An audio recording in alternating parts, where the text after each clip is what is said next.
Oh, hi friends, welcome back to Subscribe. Today I'm actually going to respond to a video that was targeted towards Brandon Robinson that I pretty much completely disagree with.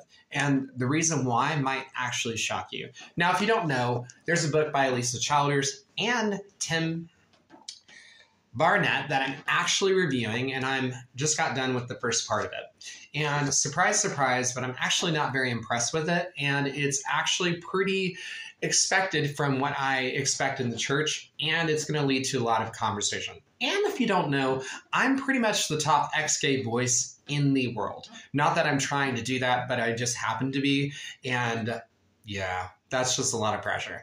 But I talk about my journey on both TikTok and on social media as what that means for me. And I'll be talking about in my upcoming podcast on what ex-gay means. So that is a huge topic. And it doesn't just mean reparative therapy or conversion therapy like Wayne Benson likes to kind of try to make it out to be. But without further ado, let me go ahead and pull up the video real quick. Let's watch it. And I'm going to respond to that video, which I actually don't think that Brandon Robinson is doing all the things that basically effectively someone who's dogmatic and is a conservative Christian is pointing out. I know my real opinion about Brandon Robinson.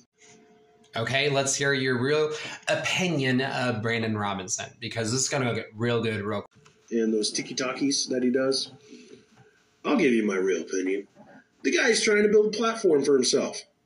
Okay? He is using people's church hurt and leveraging it.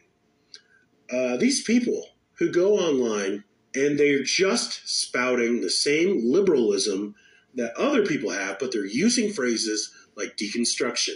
So the idea is that if you're liberal, you don't love Christ. That's the first thing.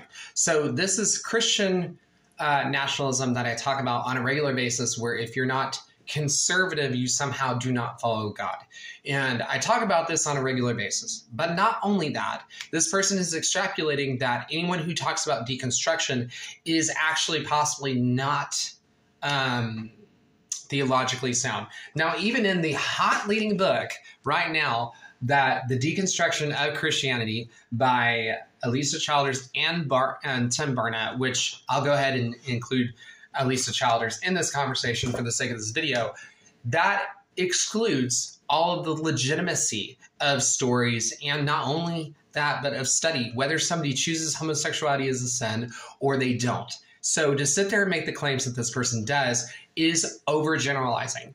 And it's also what they did inside of the book that I'm reviewing and I'm going to review. That is the hit book. And I also am reviewing later this month on our podcast below. You can hear me review Lisa Childers. And I also review several books of Brandon Robinson, where there's some points that are helpful that he makes and some that just are not theologically the same as Christendom. And I talk about the pros and cons of his book, which I've also stuck him and Lisa Childers in this podcast, or in this TikTok. But let's dive into the rest of what and they're talking about church hurt and church too, and like all this stuff. And it's not genuine.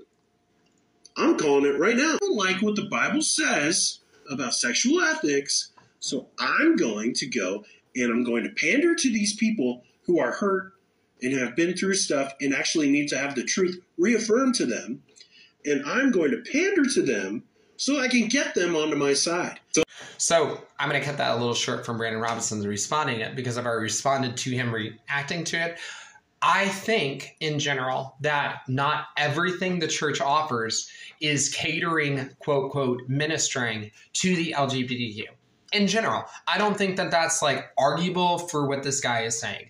If you are ex-gay, there's a reason that a number of people in the number of stories consistently have this like reoccurring theme that they experience abuse from people that are straight.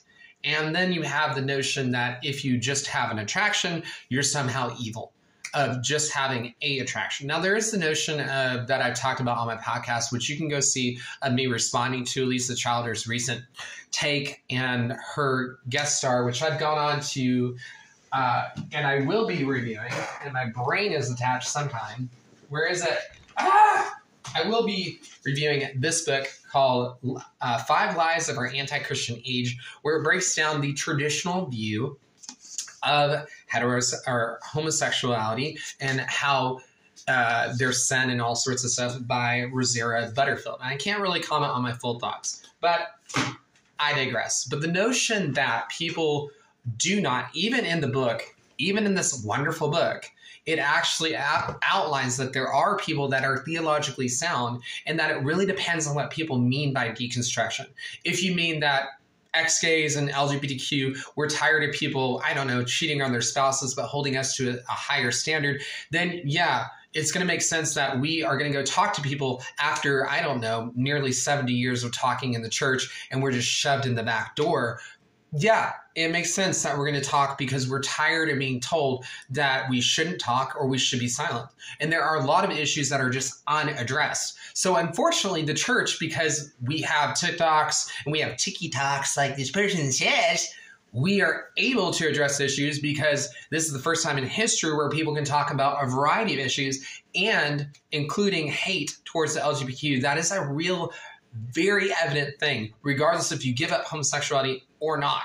So in short, he sits there and maligns all sorts of people doing an overgeneralization as it is normal inside of Christendom.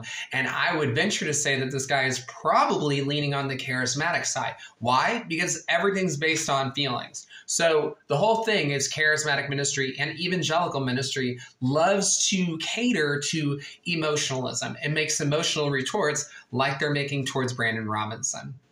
Is it just possible that there are some things that Brandon Robinson is stating that need to be addressed in the church? It's not a probability after reviewing 3 of his books and now on his 4th, which I'm going to be reviewing later this year, which is True Inclusion. I don't agree with several things. And I agree that there are several things that he says that are not actually standard Christianity. And I can agree with them and be civil about it. I don't agree with his statements on Jewish life because, yeah, I'm going to take that stance. But I will say that because the church does not give us platforms and puts us essentially on special programs for your agendas in church to use how you see fit and to grow your ministries as you want them, and then cater to people who get married, and that being predominantly the focus in the church, and especially in the work of Lisa Childers, at least in the books that I have read from her now that I'm on her 2nd book, and I have a 3rd one I'll be diving through, which is, good grief, the Live Your Truth book.